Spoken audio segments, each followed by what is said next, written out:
Bonjour chers apprenants, dans cette nouvelle vidéo qui est un enchaînement des axes qu'on a déjà abordés. C'est la continuité du travail qu'on a commencé dans la dernière séance. Dans ce cours, nous allons mettre le point sur les étapes de préparation de l'exposé. Les objectifs pédagogiques, l'apprenant doit être capable d'élaborer le contenu de l'exposé, avoir la capacité de rédiger le contenu, apprendre à organiser le contenu de référence et du matériel. Les axes que nous allons aborder, l'élaboration du contenu de l'exposé, la rédaction, l'organisation du contenu de référence et le matériel. L'élaboration du contenu de l'exposé. Cette phase correspond à l'étape de l'élaboration des idées pour le travail écrit. Si le travail écrit a déjà produit, il s'agit alors de s'en aider pour identifier les informations qui seront présentées lors de l'exposé.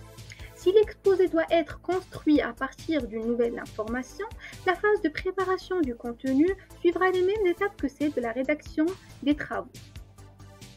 Rédaction du contenu de l'exposé. La rédaction consiste à écrire ce que vous allez dire dans la forme verbale du discours plutôt que dans une forme écrite. Vous ne devez pas écrire un texte qui sera lu, mais plutôt écrire comme si vous aviez rédigé des paroles dites. La différence est importante parce que les mots employés et la structure de la parole orale et écrite ne sont pas les mêmes. Si vous tentez trop d'écrire un texte tel que vous le diriez, vous risquez d'avoir de la difficulté à faire les enchaînements, les transitions et à trouver les bons mots lorsque vous voudrez vous exprimer oralement. L'organisation du contenu de référence. Le contenu de référence contiendra les idées principales et toutes les informations écrites succinctement dont vous aurez besoin pour pouvoir vous y référer lors de votre présentation.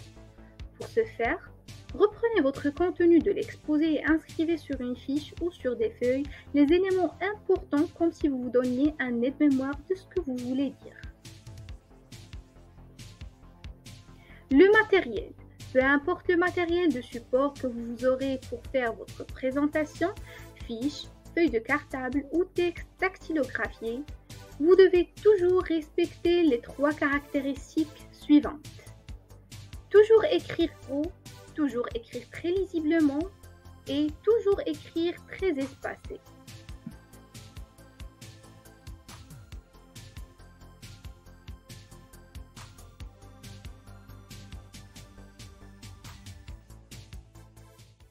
Created using Powtoon.